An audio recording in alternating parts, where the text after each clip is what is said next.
Hi అండి. నేనైతే ఒక క్యారెట్ హల్వా నోరూరిచ్చేట్టుగా టేస్టీగా చేశాను. ఎలా ఏంటి అనేది దీని ప్రాసెస్లోకి వెళ్ళిపోదాము. క్యారెట్ని అయితే ఒక అరకిలో ఇలా సన్నగా తురిమి పక్కన పెట్టుకునేయాలి. తర్వాత బాండీలు పెట్టుకోవాలి. బాండీలో నెయ్యి, ఆయిల్ రెండు కలిపి వేసాను. నెయ్యి వేస్తే మా ఇంట్లో ఎక్కువ తినరని అందుకే రెండు కలిపి వేసాను. దీంట్లో జీడిపప్పు వేసేసాను. మీకు ఇష్టం జీడిపప్పు ఎంతగానో అంత వేసుకోవచ్చు.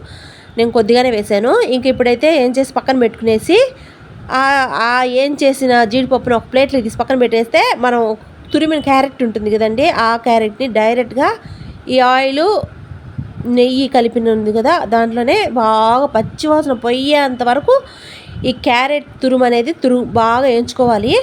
అప్పుడే మనకి ఇది బాగా పచ్చివాసన అనేది రాదు. దీంట్లో వాటర్ ఉంటుంది కదా, మెయిన్ అది పోవాలండి. ఆ వాటర్ అంతా ఇంకిపోతే అప్పుడు పచ్చివాసన కూడా మనకు అనిపించదు. పచ్చివాసన పోయింది అని మాకు తెలిసిపోతుంది ఆ స్మెల్ అనేది.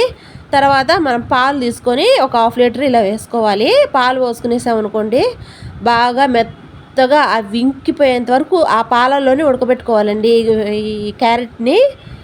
మళ్ళీ ఇప్పుడు చాలకపోతే పాలు నీళ్ళు కూడా వేసుకోవాలి. పాలు నీళ్ళు బాగా ఇంకిపోయేంత వరకు ఉడకబెట్టుకోవాలండి దీన్ని, క్యారెట్ తురుముని. ఇప్పుడు బాగా ఉడికిపోయేవాలంటే కొంచెంసేపు బాగా కలబెట్టుకొని, ఇప్పుడు నాకు సాలేదు అందుకనే మళ్ళీ నీళ్ళు పోసుకుంటున్నాను.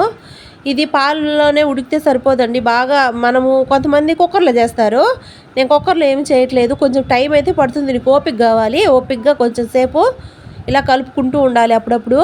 దీన్ని పాలు నీళ్లు పోసాం కదా ఇంకా ఈ క్యారెట్ తురుములో ఇది బాగా ఉడకాలి. తర్వాత మూత పెట్టేసి అట్టే వదిలేసామనుకోండి ఇంకిపోతాయి. బాగా నీళ్లు పాలు రెండు ఇంకిపోయాయి చూసారా.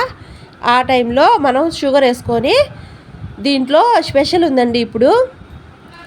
ఇదంతా బాగా ఇంకిపోయిన తర్వాత షుగర్ వేసుకుంటాము. షుగర్ తర్వాత పచ్చి కోవాతో చేస్తున్నానండి ఈ క్యారెట్ హల్వా అనేది. చాలా టేస్టీగా రావాలంటే మెయిన్ ఇంగ్రీడియంట్ అదే వేయాలి. నేనైతే ఇప్పుడు చక్కెర వేసుకొని బాగా కలుపుకుంటున్నాను. 1/2 కిలో క్యారెట్ తీసుకున్నాను. దీనికి దాదాపుగా 1/2 కిలో మనకి తీపికి ఎంత కావాలనుకుంటారో అంత వేసుకుంటే మనకు తీపి అనేది సరిపోతుంది. ఎక్కువ తినేవాళ్ళు ఎక్కువ క్వాంటిటీలో, తక్కువ తినేవాళ్ళు తక్కువ క్వాంటిటీలో వేసుకోవాలి చక్కెర అనేది. తర్వాత నేనైతే ఇంకా బాగా కలిపేసి చక్కెర ఈ క్యారెట్ తురుము అనేది ఎంత స్మూత్గా అయిపోతుందండి అంత స్మూత్గా అయిపోతుందండి. అట్లే మైనమ్మారితో నోట్లో వేస్తే వెన్న కరిగిపోతుంది చూసారా. పాతకాలంలో వెన్ననే అంటారు కరిగిపోయేదాన్ని, ఇప్పుడంటే పాలకోవాలు అవి ఇవి అంటారు కానీ అప్పట్లో వెన్నలా కరిగిపోతుందండి. చాలా బాగుంది. దీంట్లో ఇలా చక్కెర వేసిన తర్వాత మొత్తం కలిపేసుకొని బాగా కరిగిపోయింది అన్న తర్వాత అయితే పచ్చి కోవా ఉంటుందండి, మెయిన్ అయితే అదే. ఇప్పుడు అది వేసుకుంటేనే టేస్ట్ కానీ మీకు ఎంత ఎక్సలెంట్ టేస్ట్ మీరే ఒక్కసారి ఇలా చేసుకొని చూసారని తెలుస్తుంది. తర్వాత వచ్చి గులాబ్ జామ్ పౌడర్ ఉంటుంది కదా, గులాబ్ జామ్ పౌడర్ కూడా వేసుకోవాలి. ఫస్ట్ అయితే నేను గులాబ్ జామ్ పౌడర్ అనేది వేసుకుంటున్నాను. చూసారు కదా ఇది బాగా ఇంకిపోయింది. ఎలా ఉందో చూస్తున్నారా, అసలు కరిగిపోయిందండి అట్లే ఆ చక్కెరకి ఇది. అప్పుడు మనం గులాబ్ జామ్ పౌడర్ వేసుకుంటానండి. ఇది బాగా వేసుకుంటూ కలపెట్టుకుంటూ ఉండాలి, లేదంటే ఉండలు కట్టేస్తుంది.